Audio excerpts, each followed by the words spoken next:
All right, that is the former Sears building in Coon Rapids. And can I can't. All right, there we go. So that was the front of the old Sears building. Now, it was built in 2001, and in 2017, Sears closed it as part of their last big kind of inventory dump with that.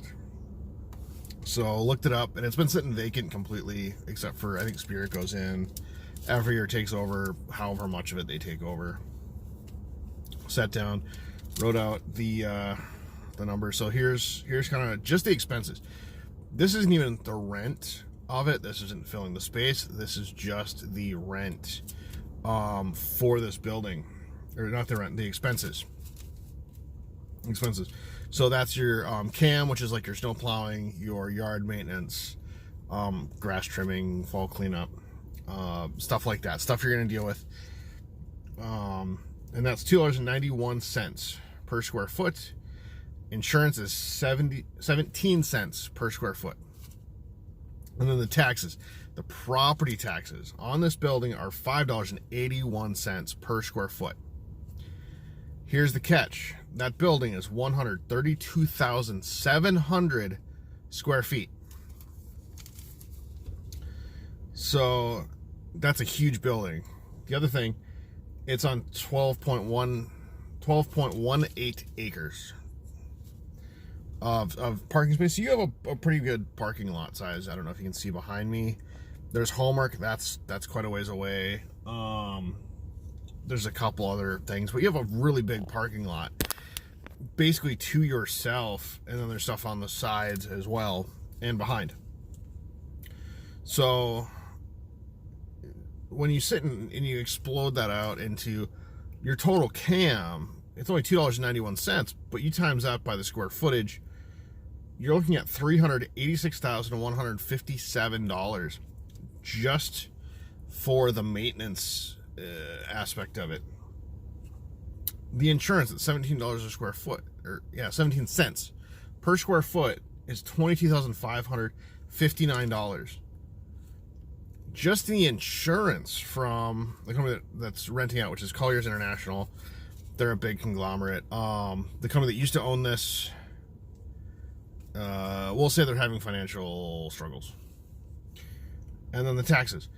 Just the property taxes, $5.81. When you put it through the full size of the building, it ends up being $770,000 and $770,987. You're talking over $750,000 just in taxes every year, and that was for 2019. But here's the real kicker. Just to take this building over, not including rent, this is just your expenses that I've listed here, your three expenses. It ends up being $8.89 per square foot, but it's $1,178,703 just in expenses for this building, and it's not worth it. It's a one-level building. It's meant for retail. Here's the catch that a lot of people don't see. It's probably going to be another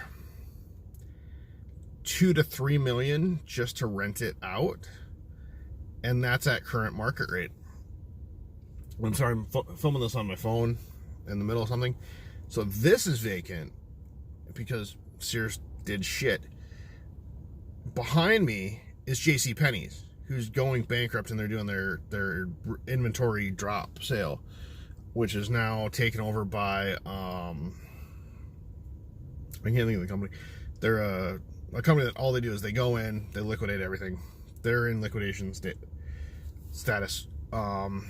Across the road, across Main Street, the Office Max is going out. So you have three main stores going out, and you have these big swaths of land that when they were built 20 years ago, yeah, they were needed. But they're not needed today because Sears went bankrupt, Kmart's gone bankrupt. I'm looking just to the left of it, Dress Barn, and I think it was Justice. Is that the little girl's clothing store? I don't know. Don't have kids. Those went bankrupt, So those are open.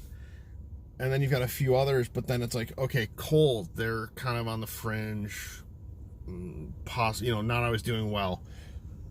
Next to, I don't know if you can see that, next to Hallmark, which way I gotta go? So Hallmark, next to them is closed. That was a formal wear store. I don't remember what it was. That closed. So you've got these huge areas, millions of dollars of infrastructure, and they're sitting empty because the price is way too high. Kraus Anderson, I did a video on this a while ago, but Kraus Anderson actually dropped their prices last year. They kind of saw, let's get out of it. Hopefully, they fare okay. I think they're going to do okay. They're smart enough. They're also big enough, and they're diversified enough to do it. The company that built this would just build and maintain. They didn't have any other avenues of income outside of the rentals.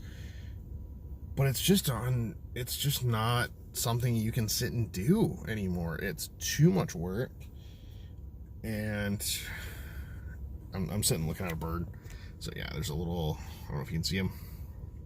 Where are you at, birdie? I don't see him. Right there. Right there. Little bird. But where was he going? Oh yeah, it's not worth having these big swaths of land taken up by this retail.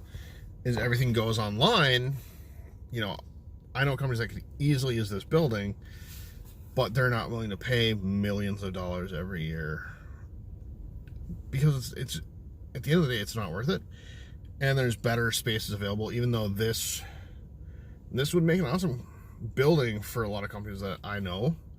One of my friends could finally get out of his house, instead of running, his business out of his house and losing his basement and everything else to his business. He could move it out. I could put a bunch of stuff in here. But it's the companies that own it are so stubborn. They don't want to take that small hit on the rent. And if you've been watching, I think it's the Louis Rossmann on YouTube, or Louis Rossmann. He's the computer fixing guy. He's trying to find a new space. He's complaining about that, about some of the stuff that they're doing. And the thing is, it's kind of all over. It's just the amount that they're price gouging. And I remember a couple years ago now, dealing with Glimsher, and we had what they called a 1,500 square foot space. It was really like 1,420, if I remember right, and we were paying $60,000 a year on it, and plus CAM and taxes and everything else. Like, this just isn't viable. It was like $40 a square foot. And so I think for retail, I don't know if you're even able to buy these spots. I would be more curious to see what it costs to buy this location instead. I think it would be more interesting to do that. See what it would cost to buy it outright. I know there was a space I was looking at over in Blaine, Minnesota, right off 65, and to rent it was, I think, $100,000 a year to rent the whole building. To buy it was $1 million. So I don't know if it's the same, as far as all that stuff. But I think if you're able to, and your company's able to, I'd say investing in the actual building instead of renting it. Maybe not right now, but I think that could be much more viable in the future. And it's going to take time for this whole thing to figure itself out. And I got nothing as far as, any ideas of what can go on. But I think buildings sitting empty isn't a good look for a city.